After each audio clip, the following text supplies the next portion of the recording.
पहलवान की ढोलक, पेज नंबर 6, पुस्तक के हिसाब से पेज नंबर 114, पाठ के हिसाब से पेज नंबर 6।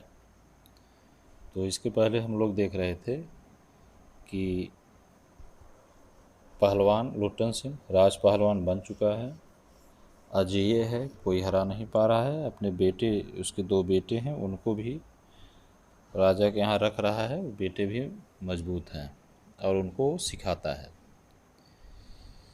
और सांसारिक बातें भी बताता है। उसके आगे इस पेज में है, किंतु उसकी शिक्षा दीक्षा सब किए किराए पर एक दिन पानी फिर गया। वृद्ध राजा साहब स्वर्ग सिधार गए। नए राजकुमार ने विलायत से आते ही राज्य को अपने हाथ में ले लिया।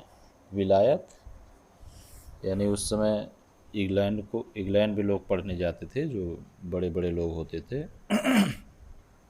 तो इंग्लैंड को विलायत कहते थे। तो राजा साहब का बेटा भी इंग्लैंड पढ़ने गया रहा होगा, वहाँ से लौटा है। राजा साहब के समय शिथिलता आ गई थी। शिथिलता आ गई थी यानी लोग ढीले पड़ गए थे, कामकाज अच्छे से नहीं हो रहा था क्योंकि राजा साहब बूढ़े हो गए थे। लेकिन नए राजकुमार है, इसलिए आते ही सब कुछ सही होने लगा। राजकुमार के आते ही दूर हो गई शिथिलता, यानी सब कुछ अपनी जगह पे ठीक ठाक होना शुरू हो गया। बहुत से परिवर्तन हुए। उन्हीं परिवर्तनों की चपेटाघात में पड़ा पहलवान भी। दंगल का स्थान घोड़े की रेस ने ले लिया। ये जो लाइन है पूरी पाठ की, ये टर्निंग पॉइंट कह सकते हैं। दंगल का स्थान घोड़े की रेस ने ले लिया। पहले हमने बताया था कि इंडिया पर भारत के छा जाने की समस्या है इस पाठ में। वो बात यहाँ निकल के आ रही है कि पहले वाले राजा ने दंगल को महत्व दिया था, लेकिन अब के राजा ने उस दंगल के खेल की जगह पे घोड़े की रेस को महत्व दिया। इसलिए पहलवान तथा भावी पहलवानों का दैनिक व्यय सुनते ही राजकुमार ने कहा टेरेबल।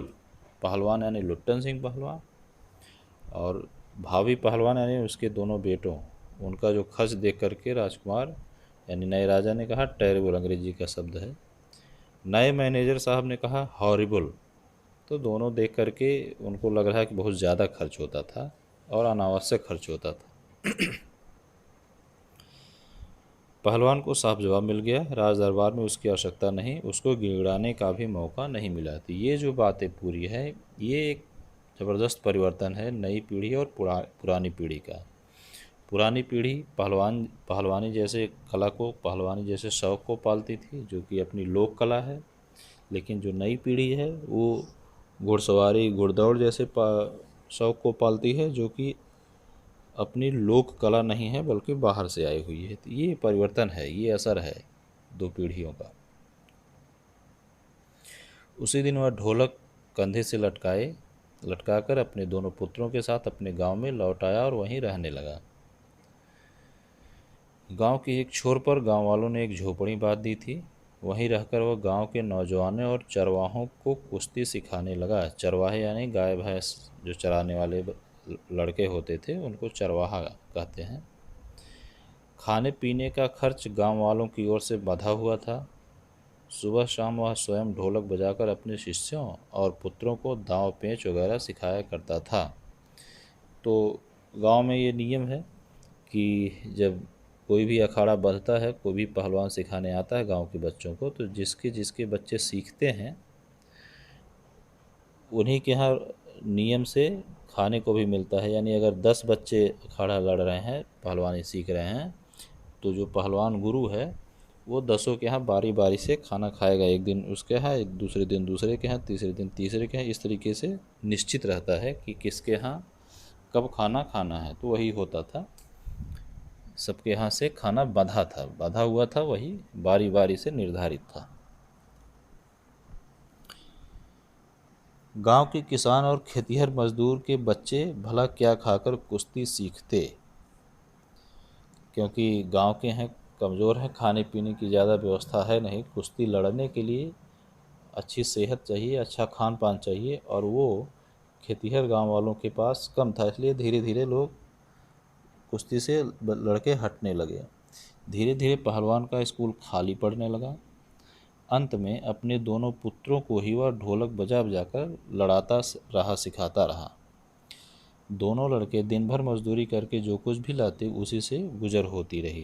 तो ये स्थिति बन गई, कोई उसके यहाँ सीखने वाला, लड़ने वाला नहीं रह गया, क्योंकि जो लड़ रहे थे बच्चे वे, उनको खाने पीने की अच्छी व्यवस्था नहीं थी, इसलिए हट गए, नहीं लड़ना बंद कर दिया।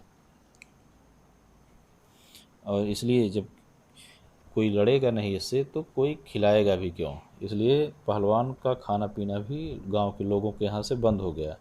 और अब क्या, कैसे खा रहे हैं? मजदूरी से। लड़ भी रहे हैं बच्चे इनके पहलवान के और मजदूरी करके ला भी रहे हैं। यहीं तक स्थिति नहीं, इससे भी बुरी स्थिति आने वाली है आगे। करें कि अकस्मात गांव पर यह वज्रपात हुआ। अब यहाँ से दरअसल धीरे धीरे जो पाठ की शुरुआत हुई थी, जो महामारी का जिक्र शुरू में जिस महामारी के वातावरण का लेखक ने किया था, उस वातावरण में वापस आ रहे हैं। वज्रपात होना यानी कोई बहुत बड़ी विपत्ति, बहुत बड़ी आपदा आ जाना, इसको कहते हैं वज्रपात होना। क्या हुआ? पहले अनावृष्टि, अनावृष्टि यानी सूखा पड़ जाना, बारिश का एकदम ना होना, अनावृष्टि। फिर अन्न की कमी, सीधी सी बात है, बारिश नहीं होगी तो अन्न भी नहीं होगा।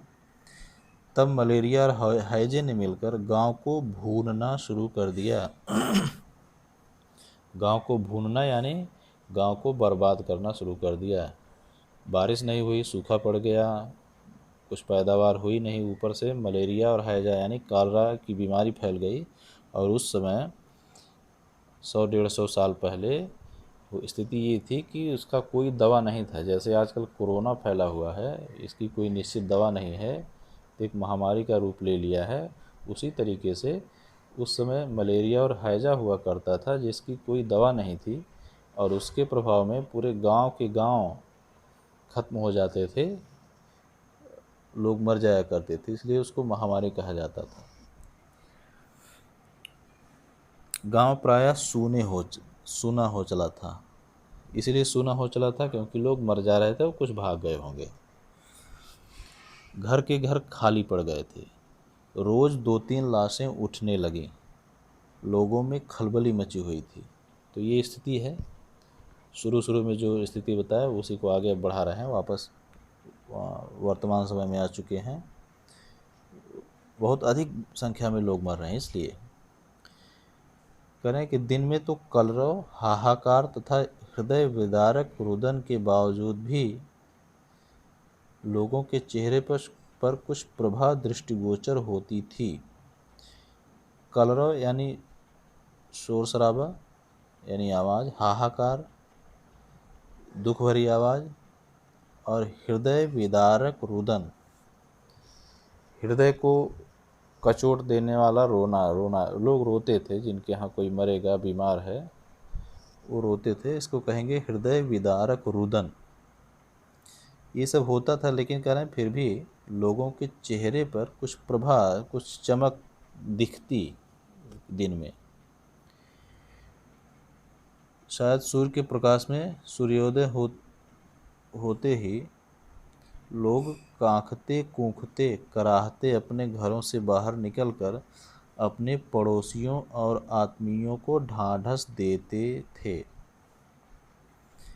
सुबह होते ही लोग निकलते थे और आसपास देखते थे किसके यहाँ कौन मरा है, किसके यहाँ किसको क्या हुआ है। तो कांखते कूखते यानी किसी तरीके से हिम्मत जुटा करके लोग आते और एक दूसरे को ढांढस देते, यानी समझाते, सांत्वना देते। कैसे? देखिए, अरे क्या करोगी रोकर दुल्हन, जो गया सो तो चला गया, वह तुम्हारा नहीं था, वह जो है उसको तो देखो। ऐसे कोई सांत्वना दे रहा। दूसरा कह रहा है, भैया घर में मुर्दा रखकर कब तक रोगे, कफन की क्या ज़रूरत है, दे आओ नदी में, इत्यादि। तो इस तरीके से लोग एक दूसरे को सांत्वना देते सुबह होने पर। तो इस तरीके से ये 6वां पेज समाप्त होता है। फिर आगे बताते हैं।